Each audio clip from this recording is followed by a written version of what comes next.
All right, guys, I'm going to do a quick little tip video on how to reamp your DI into real amps, record them back with microphones, and get everything in phase. So step one is I like to have a spot that I can use to line up everything. So what I'm going to do here, here's my first DI. I'm going to zoom in, and I'm going to change the grid to 30-second notes. Now, in this 30-second note box here, I'm going to go to my audio suite. I'm going to find the signal generator, and it's already set to 1K. Doesn't really matter though. I'm just going to drop that in. So this is going to give me my little point that's right perfectly on the grid. So what I'm going to do is I'm going to record these guitars through my amp and capture them with microphones and re-record them back in. And then, they're going to appear here on these 3 tracks in a minute. And then I am going to use the signal generator to line everything back up and make sure all 3 mics are in phase. Now that I've created the signal generator, I need to make sure that I am sending the info out of Pro Tools. So what I'm going to do is I'm going to change the send to my analog out, which is already named reamp. Make it easy for myself. Bring the volume to 0. Now, what's cool about this volume here is if you need to hit the amp harder, like if you're finding you need a little more gain or a little less gain, you can adjust the volume here on the DI and it will hit the amp harder. So that's kind of how I kind of make it feel and sound like my guitar is plugged straight into the amp, is just by adjusting the volume until the gain structure feels right, whatever that may be. Now, in my reamp box, which I have the GB tracker, all I have to do is switch from live to DAW. That switches from the input, which is the DI side, to the reamp side. And now we're ready to go. I got my 3 mics. I got them as in phase as I can naturally, because obviously we want to make this as easy as possible. I'm using a Mojave M301 FET, a Royer 121, and a Short SM7B, and we're going to be blending them together to create one guitar tone. We're going to record just a few seconds just to kind of get things in place.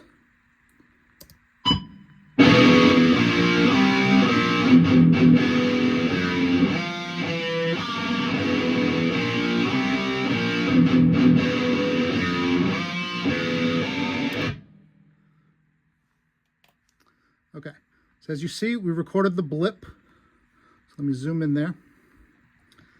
Now, as you can see, as we zoom in closer and closer, we start to get just a tiny little bit of distance. Now, they're all pretty in phase together. I tried to get them as manually as I could.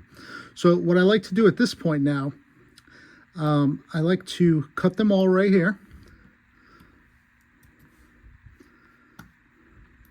Delete that.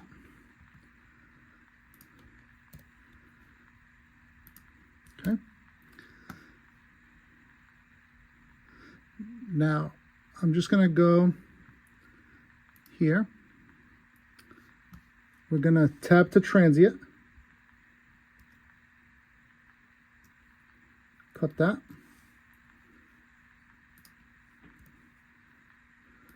Tap to transient. Cut that. And tap to transient. Cut it.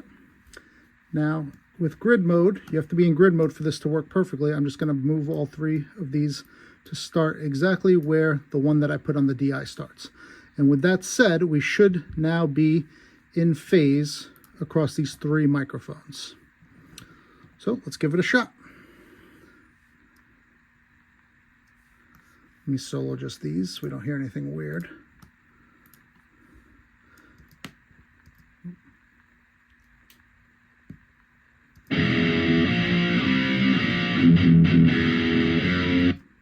Okay, so they sound pretty in phase to me. I'm not hearing any weird comb filtering. I do like to check things individually. So here's the SM7B. Okay.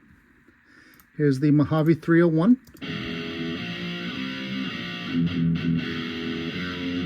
By the way, Mojave 301 is my secret weapon on guitar cabs. Like, that is a killer guitar sound by itself.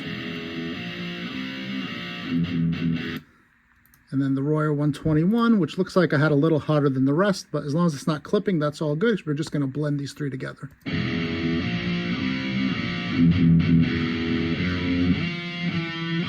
Okay, so the way I like to blend, I like to start with the 301 as my main tone.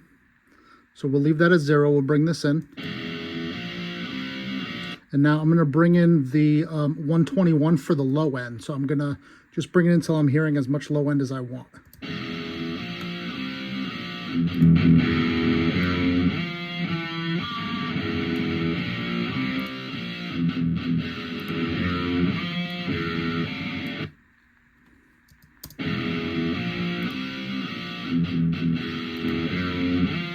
And then the SM7B is basically like the aggression. So I'm going to now bring that one in.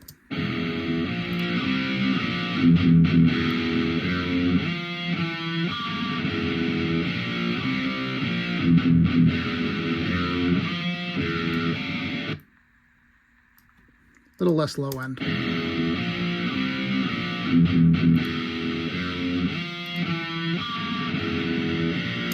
And there you have it. I record the whole song, all the left, all the right, the leads. I do everything in a similar fashion, blend them all together, and then once I am happy with the 3 and how they're blended, I generally bounce them down to 1 track. That way I have less tracks to worry about.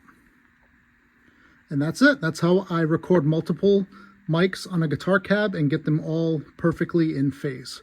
Hope that helps you guys out.